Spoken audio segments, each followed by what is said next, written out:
मी तनसुख जांभळ, व्यापारी जिल्हा व्यापारी महासंघाचा वरिष्ठ मार्गदर्शक व Maharashtra chamber of commerce industries and agriculture Mumbai याचा उपाध्यक्ष म्हणून या ठिकाणी उपस्थित आहे।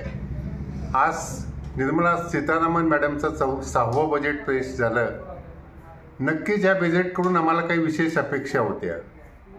ज्या पद्धतीने खर्च वाढलेला आहे, शासनाचं असं म्हणणं आहे का टोटल एक्सपेन्सेस वाढलेले आहे, तर त्या दृष्टीने इन्कम टॅक्सच्या स्लॅबमध्ये जो बदलाव पाहिजे होता तो बदलाव त्यांनी या ठिकाणी केलेला नाही। ही अत्यंत दुर्दैवाची गोष्ट आहे असं आमचं प्रामाणिक मत आहे। GST मध्ये आम्हाला खूप काही अपेक्षा होती। शासनाने 2017 साली जेव्हा माननीय पंतप्रधान नरेंद्र मोदी साहेब यांनी GST लागू केला आणि त्यांचं ज्यावेळेस संसदेमध्ये भाषण झालं, त्यांनी ईज ऑफ डुईंगची गोष्ट केलेली होती आणि व्यापारी तीच अपेक्षा घेऊन विश्वास ठेवून ईज ऑफ डुईंगच्या बिझनेसच्या दृष्टीने GSTच्या माध्यमातून सरकारला भरभरून कर देत आला। जर आपण कराचे आकडे बघितले तर दरवर्षी करामध्ये जी प्रचंड वाढ होते हे कलेक्शनमध्ये, नक्कीच या ठिकाणी सगळ्या उद्योजकाचा असो, व्यापाऱ्यांचा असो की सर्व्हिस इंडस्ट्रीचा असो खूप मोठा सहभाग आहे।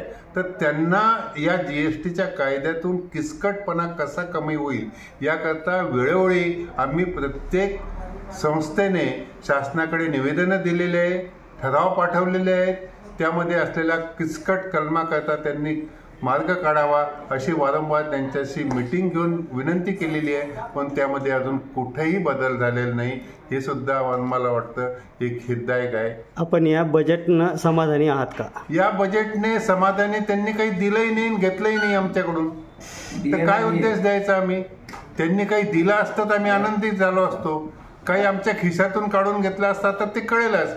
बजेटचे आकडे वेगळे असतात, पण प्रत्यक्षात ज्यावेळेस त्याचा नियम बनतो आणि प्रत्यक्षात ज्यावेळेस ते लागू होतं त्यावेळेस त्यामध्ये जर वाढला खर्च तर असमाधानी नक्कीच आम्ही राहू। त्यामुळे त्यात समाधानही नाही म्हणता यायचं, असमाधानही नाही, पण तो बजेट हे सर्वसाधारण नॉर्मल बजेट होतं असं म्हणायला अपेक्षित मी सांगू इच्छितो। धन्यवाद। थँक्यू। आमचं काय म्हणणं आहे, जो व्यापारी जेवढा टॅक्स भरतो कोणताही असो, म्हणजे त्याला त्या पद्धतीने पूर्ण भविष्यात पेन्शन भेटायला पाहिजे। त्याच्यामध्ये आणखीन एक आहे की मोदी साहेब जसं आज म्हणतात की सबका साथ सबका विकास, तर सबका साथ सबका विकास आज देशाचा चालू आहे।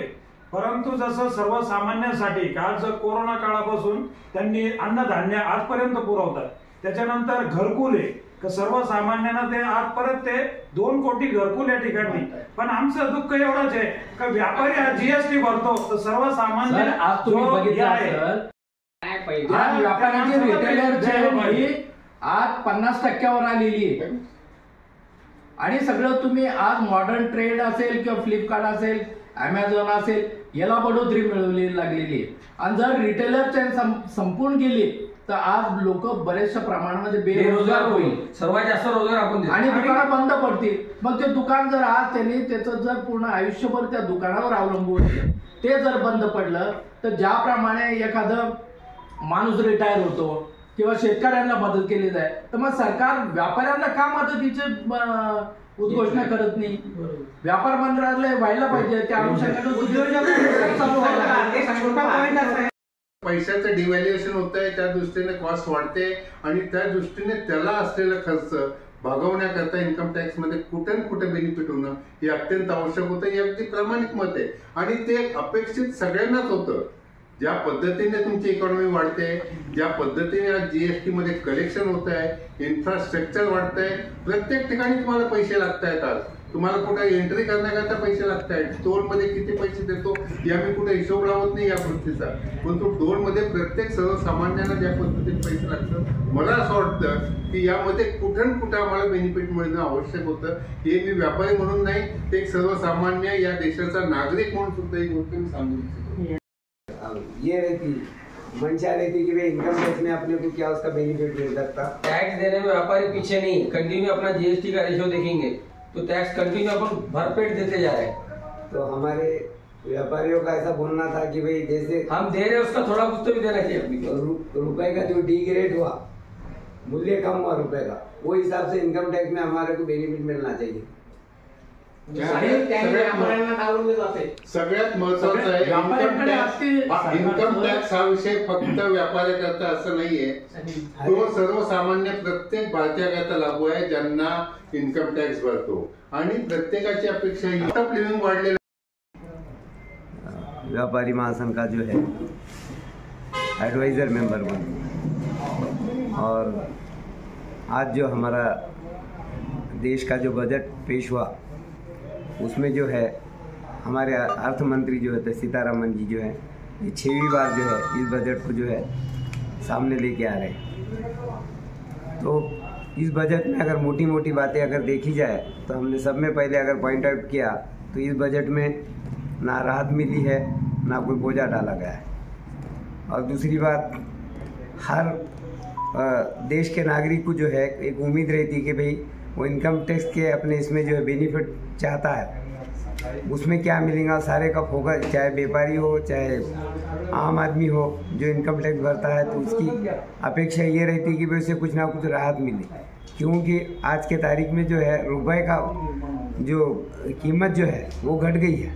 वो हिसाब से जो है वो हर एक आदमी ये सोच रहा था कि भाई इसमें इनकम टैक्स में कोई ना कोई हमको राहत मिलेगी, वो नहीं मिली.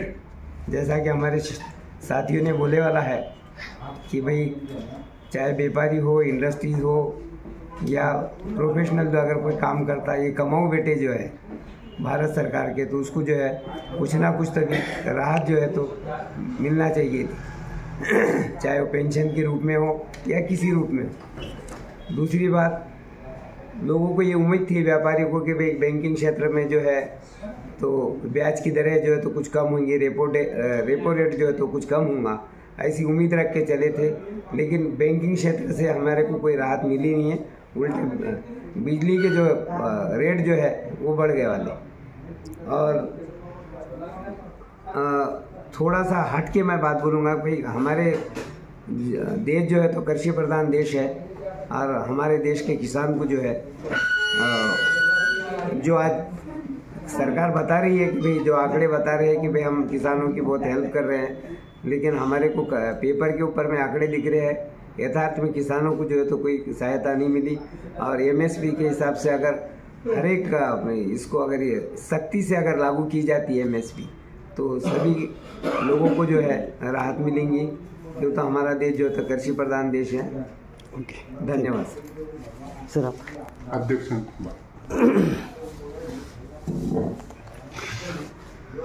एक मिनिट. आज सकाळी केंद्र शासनाच्या वतीने जे बजेट आज मांडण्यात आलेले, त्या बजेटमध्ये तसं पाहिलं तर हे अंतरिम बजेट होतं सरकारचं, आणि येणाऱ्या काळामध्ये जे बजेट येईल त्याच्यामध्ये मला वाटतं पूर्णत्वास घोषणा होईल. परंतु आजच्या बजेटमध्ये बघितलं जर आमचे व्यापाऱ्यांकरता कुठलीही घोषणा झाली नाही, जे की व्यापाऱ्यांच्या वतीने अनेक वर्षापासून व्यापार मंत्रालय सुरू करावं, व्यापाऱ्यांकरता पेन्शन योजना राबवावी, ह्या ज्या आमच्या मुख्य मागण्या आहे किंवा आम्ही ज्याकडे लक्ष वेधूचे त्या कुठेतरी सरकार याच्याकडे दुर्लक्ष करत आहे. आणि व्यापारी टिकला तर या ठिकाणी रोजगार टिकेल. कारण छोट्या छोट्या व्यापाऱ्यांकडून आज भारतामध्ये सगळ्यात जास्त जर या ठिकाणी रोजगार दिला जात असं तर ते व्यापाऱ्यांच्या माध्यमातून दिले. तर सरकारने येणाऱ्या काळात तरी कमीत कमी व्यापाऱ्यांकरता ह्या ज्या आमच्या मागण्या याकडे लक्ष करावं असं आमचं या ठिकाणी सांगावंसं वाटतं. आपलं नाव? ज्ञानेश्वर ओंकारप्पा करडे, औरंगाबाद जिल्हा व्यापारी महासंघ उपाध्यक्ष.